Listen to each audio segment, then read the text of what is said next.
स्वागत है आप सभी का आज के इस नए पॉडकास्ट में। आज के हमारे गेस्ट डॉक्टर शीशपाल। नमस्कार सर। नमस्कार नमस्कार। कैसे हो सर? बिल्कुल बढ़िया हूँ। तो सर आप तैयार हो आज के पॉडकास्ट में? यस। तो चलिए सर के इंट्रोडक्शन के बाद आज के पॉडकास्ट को शुरू करते हैं सर के अंदाज में। Hello friends, my name is doctor Sheeshpal. I am working as an assistant professor and dean of research at IKC in Gateway Education since last 4 years. Basically, I belongs to district Panipat, village Mandi, Tehsil Israna. I did my graduation from University College Kurukshetra, University campus, and I did my MBA from Guru Jambheshwar University, and after that I did my PhD from Guru Jambheshwar University of Science and Technology itself. During my PhD, I got scholarship from UGC. National scholarship for doing PhD. That's all from my side. I have published more than 50 research papers in high index journals, Scopus Index journals, UGC Index journals, and I have written more than 5 research based book. That's all about me. तो sir आप अपने थोड़ा सा childhood के बारे में बताइए कि कैसा आपका चाइल्डहुड था, क्या आपका एक्सपीरियंस रहा आज के मुकाबले, क्योंकि आज के मुकाबले हम देखते हैं कि जो स्टूडेंट्स हैं उनकी ना नींव जो है चाइल्डहुड में ठीक होती है, वो 10-12 के बाद वो बिल्कुल बिगड़ जाते हैं एकदम से, वो स्टडी में फोकस नहीं आ पाता। जैसे आपने 50 से ज़्यादा रिसर्च पेपर लिखे, आपने बुक्स लिखी रिसर्च के ऊपर, इसको लेकर के क्या आपके साथ भी ये दिक्कतें हुई थी? चाइल्डहुड के बारे में अगर बात करें तो मैं बिल्कुल भी पढ़ाई में मेरा बिल्कुल इंटरेस्ट नहीं था। कभी भी पढ़ने लिखने में कोई इंटरेस्ट नहीं था। शरारती कह सकते हैं कि बहुत ज़्यादा शरारती था। लड़ाई झगड़े डेली, घर पे कंप्लेंट्स आती थी पड़ोसियों की कि भाई, और डेली मेरी पिटाई होती थी। फादर पीटते थे, मम्मी भी पीटते थे, बड़े भाई भी पीट देते थे कि भाई रोज डेली का काम होगा, घर पे कंप्लेंट आ रही है। तो चाइल्डहुड का अगर बात करें तो मेरी कंबाइंड फैमिली थी, चाचा जी और हम साथ रहते, सारे मिलके साथ रहते थे। तो मतलब हमारे जो कंबाइंड फैमिली थी, हमारे यहाँ होता था कि चाचा जी, चाची जी और ताया जी, ताई जी, ये सब लोग भी हमें शरारत करते थे। तो ये पिटाई कर देते थे हमारी। उस टाइम पे था बच्चों के बीच में रिस्पेक्ट थी और टॉलरेंस था।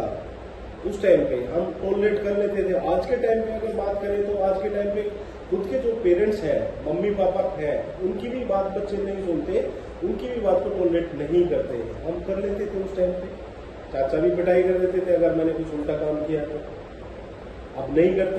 अब टीचर के सामने आर्गूमेंट करने लग जाते हैं बच्चे, सही बात बोलते हैं। और टीचर एक ऐसी कम्युनिटी है जो स्टूडेंट का हमेशा भला ही चाहती है।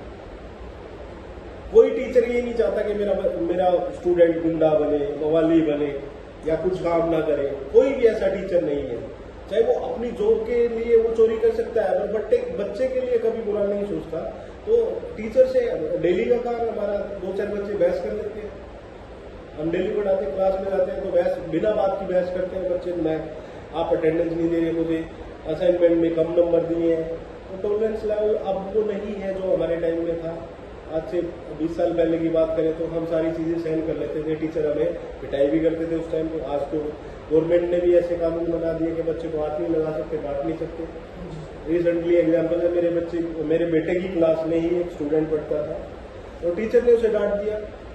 टीचर के खिलाफ FIR दर्ज करवा दी पेरेंट्स ने, सिर्फ डांटने के ऊपर। और टीचर को मजबूरी में, प्राइवेट स्कूल है, मजबूरी में नौकरी छोड़नी पड़ी। ये चीजें हैं। चाइल्ड अब डिफरेंस है बहुत सारा। टॉलरेंस लेवल बिल्कुल खत्म हो चुका है। हाँ जी सर। तो सर मैं आपसे ये पूछना चाहूँगा, जैसे आपने बताया कि आपका पढ़ाई में इंटरेस्ट कम था, हालांकि हमारे साथ भी सेम थिंग है। तो आपने ऐसा क्या आपकी लाइफ में चेंज आया कि आप बाहर से आप पढ़ाई के रास्ते पे आप मोटिवेट हुए, जो कि हम अभी तक नहीं हो पाए? ऐसा है कि जैसे मेरे सबसे बड़े आइडल मेरे फादर साहब ही हैं। तो उन्होंने बोला, बेटा एक चीज है जो सब कुछ बढ़ सकता है, आपकी जमीन जायदाद सब कुछ बांट सकते हैं, बट पढ़ाई को कोई नहीं बांट सकता। मेरे फादर हमेशा यही कहते थे कि आपकी जो पढ़ाई है, आपकी जो स्किल्स है, उनको कोई आपसे छीन नहीं सकता। आपसे पैसे छीन सकता है, आपकी जमीन जायदाद छीन सकता है, आपकी जो एजुकेशन, आपकी जो नॉलेज है, उसको कोई छीन नहीं सकता। और वही आपकी लाइफ में आपके काम आएगी आगे जाके। उसी ने आपको कमा के खिलाना है। अगर आपके पास नॉलेज है तो आप कुछ भी काम करके आराम से कमा के खा लोगे, नॉलेज नहीं है तो नहीं कर पाओगे। पढ़ाई में मेरा बिल्कुल इंटरेस्ट नहीं था, मैं थोड़ा सा शरारती टाइप का लड़का था, तो शरारत करता था। बाद में पता चला कि पढ़ाई की इंपॉर्टेंस ये है। बिना पढ़ाई के मतलब बिना पढ़ाई नहीं करोगे, मजदूरी करनी पड़ेगी, और मजदूरी करनी पड़ेगी तो बहुत सारी डिफिकल्टीज है। फिजिकली इतने फिट भी नहीं है तो कि मजदूरी करें सारा दिन, और बहुत सारी चीजें हैं। बेसिकली फादर ने ही मोटिवेट किया, बड़े भाई ने मोटिवेट किया कि भाई पढ़ाई के अलावा दूसरा ऑप्शन ही नहीं था हमारे पास। दूसरा ऑप्शन ही लेबर का था। मैं लेबर क्लास से बिलोंग करता हूँ, फादर साहब लेबर का काम करते थे, तो दूसरा ऑप्शन ही नहीं था पढ़ाई के अलावा मेरे पास। ऑप्शन नहीं था तो इसलिए पढ़ना पड़ा। 12th के बाद मैंने पढ़ाई स्टार्ट की। उसी टाइम घर वालों ने यूनिवर्सिटी कैंपस कुरुक्षेत्र में एडमिशन दिलवाया, वहां से स्टार्ट किया। उसके बाद मैंने सोचा कि भाई आप तो बिना पढ़ाई के कुछ कहेंगे। आपसे ये पूछना चाहूँगा कि जो हमारे व्यूअर्स जो पॉडकास्ट इस टाइम देख रहे हैं, जैसे आपने रिसर्च की लाइन में आपने अभी बहुत सारी चीज़ें आपने हासिल की, तो उनको उनके लिए कुछ गाइडेंस दो सर कि वो कैसे हासिल कर सकते हैं, वो आपको कॉन्टेक्ट करके आपकी सतत छाया में वो कैसे काम कर सकते हैं? बेसिकली ऐसा है कि देखो, स्टूडेंट के लिए I am always ready and free to guide the student for any research assignments. Research assignment basically मैं स्टूडेंट को यही कहना चाहूंगा कि भाई find the solution of any practical problem of society, any practical problem. There are many problems which are unsolved. बहुत सारी ऐसी प्रॉब्लम है जिनका सॉल्यूशन ही नहीं है। रिसर्च बेसिकली है क्या? Finding the solution of any problem related to any field, related to society, individual, business, you can say scientific research, any other. Finding the solution find out, real research कीजिए। Fake researcher बनने की जरूरत नहीं है। बहुत सारे fake researcher है, India में ट्रेंड है आजकल। गवर्नमेंट भी प्रेशराइज करती है टीचर्स को कि भाई आपको रिसर्च पेपर पब्लिश करवाना है, पैसे दे के पब्लिश करवा लेते हैं, फेक डिग्रीज ले लेते हैं। बहुत सारी यूनिवर्सिटीज हैं, प्राइवेट यूनिवर्सिटीज हैं जो धड़ल्ले से एजुकेशन को बिजनेस बना के रखा है उन्होंने। डिग्रियां बेच रहे हैं, जाना नहीं है आपको एक दिन भी। यही नहीं पता है बच्चे को डिग्री का सब्जेक्ट्स के नाम नहीं पता होता आज के टाइम पे। तो जो भी कुछ काम करें, रियल करें, ग्राउंड लेवल पे करें, और आपकी रिसर्च का, आपकी पढ़ाई का, आपकी स्किल्स का किसी न किसी को बेनिफिट होना चाहिए, कंट्रीब्यूशन होना चाहिए। सोसाइटी को कुछ प्रोड्यूस कर रहे हो आप, किसी की लाइफ में थोड़ा सा भी इम्पैक्ट पड़ रहा है आपकी काम से, आपकी रिसर्च से, तो आपका ऑब्जेक्टिव कंप्लीट हो जाता है। तो सर जैसे आपने बुक पब्लिश की, आपने रिसर्च के ऊपर काम किया, तो उसमें सर आपको क्या डिफिकल्टीज आई और जो आपने फेस किया? क्योंकि मोस्टली टाइम में क्या है, जैसे आपने भी अकेले, मेरे ख्याल आपने अकेले ही इस लाइन में काम किया हो फर्स्ट टाइम, या आपको ज़्यादा गाइडेंस नहीं मिली, या क्या रही आपकी स्टोरी? देखिए, बुक और रिसर्च पेपर पब्लिकेशन की जहाँ तक बात है, मेरा रिसर्च में भी बिल्कुल इंटरेस्ट नहीं था। रिसर्च सबसे बोरिंग चीज़ है, जो भी रिसर्च करते हैं उनसे बात कर सकते हैं आप। और स्टार्टिंग में अगर रिसर्च को किसी ने अडॉप्ट कर लिया तो फिर मजा भी बहुत आता है इसको करने में। एक जो इंटेलेक्चुअल जॉय है ना, डूइंग समथिंग क्रिएटिव, मजा आता है काम करने के लिए। मैं कुछ कर रहा हूँ, मैं कुछ किसी प्रॉब्लम का सॉल्यूशन फाइंड आउट करने के लिए काम कर रहा हूँ। तो इसमें स्टार्टिंग में तो मुझे भी बोरिंग लगा। जैसे ही मैंने अपना पीएचडी वर्क स्टार्ट किया तो उस टाइम लगता था 6 महीने में, साल में छोड़ दो, बहुत बोरिंग है, बहुत इरिटेटिंग है। गवर्नमेंट से मैंने पीएचडी करी है तो वहाँ तो थोड़ा सा प्रेशर भी बहुत रखते हैं वो, कि ये काम करना, वो काम करना, क्वालिटी पे ज्यादा फोकस करते हैं वो। वहीं से मुझे आइडिया मिला कि भाई, वहीं से मैंने स्टार्ट किया। वहाँ जब मजबूरी में स्टार्ट किया था, अब मजा आता है, अब मजा आता है। मैं बिल्कुल रिसर्च कंसल्टेंट भी हूँ, freelancer research consultant. More than 100 student guide कर चुका हूँ डिफरेंट यूनिवर्सिटीज से। मेरे पास लोग आते हैं रिसर्च के लिए। I M certified trainer from IBM for SPSS, AMOS और PLSM। मैं सर्टिफाइड ट्रेनर हूँ। रिसर्च के जो सॉफ्टवेयर है सारे मुझे आते हैं, मैं सिखाता भी हूँ, बाहर ट्रेनिंग देने भी जाता हूँ। और डिफिकल्टीज ये है कि बताने के लिए आपके पास ज्यादा, जैसे हमारे गाइड थे, ठीक है, उनके पास टाइम होता था, कम होता था। रिसर्च में बेसिकली आज के टाइम में सबसे बड़ी डिफिकल्टी है इंफॉर्मेशन। आपको इंफॉर्मेशन, करेक्ट इंफॉर्मेशन और ट्रू इंफॉर्मेशन नहीं मिलती, फेक इंफॉर्मेशन मिलती है और उसी को मैनिपुलेशन बहुत करके आप कुछ भी कंक्लूजन करते हो। अगर आपके पास इनपुट पूरा नहीं आएगा और सही इनपुट नहीं आएगा तो you can not find the solution of correct research problem.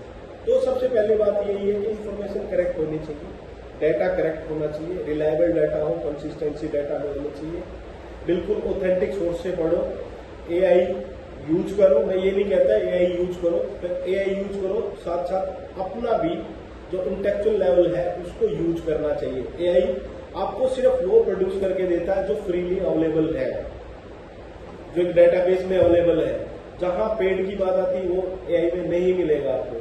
जैसे कोई भी चीज आप लगाने चलो कि भाई जो एक आदमी कर सकता है एआई नहीं कर सकता। आपको सिखा सकता है, आपको सिर्फ आइडिया देगा वो, उसके साथ साथ आपको अपना भी दिमाग यूज करना है। सर मैं आपसे अगला क्वेश्चन ये पूछना चाहूँगा कि आपके हिसाब से एक टीचर के अंदर ऐसी क्या क्वालिटी होती है क्योंकि जो बाकी फील्ड में जो गाइडर हैं, जो गाइडेंस देंगे उनमें नहीं होती, कि भाई स्टूडेंट की हेल्प करने की क्वालिटी, वो आप क्या देखोगे उसको कि वो क्या चीज़ होती है स्पेशल? टीचर के पास बेसिकली सबसे बड़ी क्वालिटी टीचिंग जॉब में, या आप कह सकते हो कि सबसे बड़ी अपॉर्चुनिटी टीचिंग जॉब में मेरे हिसाब से होती है कि लर्निंग। एक टीचर है ना हमेशा लर्निंग स्टेज में ही रहता है, बच्चों से नई चीजें सीखता रहता है और हमेशा वो क्या है कि भाई ही फील्स कि भाई ऑलवेज ही इज यंग, तो हमेशा बच्चों के साथ रहना है, जवान बच्चों के साथ रहना है और वहां से नई चीजें बहुत सारी, मैं भी क्लासरूम में बहुत सारी चीजें सीखता हूँ। और आप बेसिकली मैं अपने आप को टीचर नहीं मानता, मैं प्रोफेसर नहीं मानता, मैं ऑलवेज स्टूडेंट ही मानता हूँ, रिसर्च का भी और आप कहीं के किसी भी सब्जेक्ट का लगा लो, भाई लर्निंग स्टेज में रहता है टीचर। सीखने की सबसे ज्यादा अपॉर्चुनिटी टीचर के पास ही है मेरे हिसाब से। जो सर आपने बात बताई मैं इसलिए पूछना चाहूँगा लर्निंग से, आपने अपनी बुक का रेफरेंस दिया था, अगर अभी कोई प्रेजेंट बुक है आपके पास यहाँ पड़ी हुई तो एक बार वो हमारे व्यूअर्स को दिखाओ कि वो उसमें से कैसे लर्न कर सकते हैं, और अगर उनको बुक या आपका कोई पेपर देखना चाहे तो कैसे देख सकते हैं?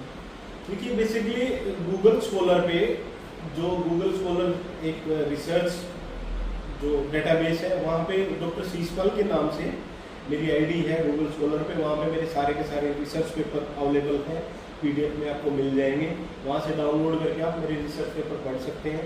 और अगर कोई भी डाउट है किसी को भी, आपको सोशल मीडिया पे डॉक्टर शीशपाल के नाम से आपको आईडी मिल जाएगी। और अगर बुक देखना चाहें तो ये मेरी बुक है how to write academic book. ये बेसिकली बुक लिखी है उन लोगों के लिए मैंने कि जो बिल्कुल स्टार्ट करना चाहते हैं, जिसने आज तक किताब नहीं लिखी, क्या करना है, बेसिकली क्या क्या चीजें, क्या क्या प्रिकॉशंस होती है, क्या क्या चीजें ऐड करनी होती हैं, कैसे बुक स्टार्ट करनी होती है। आज भी मेरे पास 2-3 बच्चे बीटेक से आए थे, 2-3 बच्चे आए थे बीटेक से, तो उन्होंने पूछा सर बुक कैसे स्टार्ट करें, हमें बुक करनी है। मैंने उनको रेफरेंस दिया, बेटा आप एक बार ये किताब पढ़िए और पढ़ने के बाद जो भी आपके डाउट है मेरे से पूछना। तो ये रेफरेंस दे सकता हूँ, कोई भी नया रिसर्च में या कोई भी रिसर्च के लिए आप जा सकते हैं, मेरे रिसर्च पेपर को रेफरेंस कर सकते हैं, रेफर कर सकते हैं। बिब्लियोग्राफी, नेक्स्ट बुक आप देख सकते हैं कि भाई ये बीटेक के लिए, बीटेक के स्टूडेंट के लिए, बीटेक में अभी तो पहले जैसे 4th सेम में आती थी डीक्रस के सिलेबस में, अभी ये 2nd सेम में आती है। इंजीनियरिंग इकोनॉमिक्स के नाम से बुक है, थ्योरीज एंड एप्लीकेशन। इसमें मैक्रो और माइक्रो के दोनों के पार्ट हैं। तो इस बुक, ये बहुत अच्छी बुक है, एमडीयू का, केयूके का और डीक्रस का सिलेबस दोनों का इंक्लूड किया है हमने, तो इसका भी रेफरेंस आप ले सकते हैं। और रिसर्च से रिलेटेड जो भी हेल्प है, मैं बहुत सारी यूनिवर्सिटीज में, जैसे डीक्रस में भी, कुरुक्षेत्र यूनिवर्सिटी में भी, जीजीएल में भी, एमडीयू में भी, बाबा मस्तनाथ में भी, ओम ग्लोबल स्ट्रीम यूनिवर्सिटी में भी, इनमें बहुत सारी यूनिवर्सिटीज में वर्कशॉप लेने भी जाता हूँ। यहाँ के रिसर्च स्कॉलर हैं, टीचर्स हैं, वो भी कभी कभी मेरी हेल्प ले लेते हैं, मैं भी उनसे हेल्प ले लेता हूँ। अगर किसी भी बच्चे को, स्टूडेंट को, टीचर्स को कोई भी रिसर्च से रिलेटेड सोशल साइंसेज में कभी भी जरूरत पड़े, मैं अवेलेबल हूँ। तो सर आपने जो बुक दिखाई है, किसी को ये बुक मंगवानी हो, जैसे बहुत दूर है अगर कोई, तो ये बुक उस तक कैसे पहुँचेगी? ये दोनों की दोनों बुक आपको अमेजन पे मिल जाएंगी। अमेजन बुक्स पे वहाँ से ऑर्डर कर सकते हैं आप, वहाँ पे अच्छा डिस्काउंट भी मिल जाएगा आपको। मेरी सारी बुक्स वहीं पे मिल जाएंगी आपको। डॉक्टर शीशपाल के नाम से सर्च करोगे वो बुक्स की लिस्ट आ जाती है तो कौन कौन सी बुक्स। ठीक है सर, आपके साथ सर पॉडकास्ट होकर बहुत अच्छा लगा। आपने हमें गाइडेंस दी, कुछ हमारे व्यूअर्स को भी पता चला। सर आपको बहुत बहुत धन्यवाद। Thank you.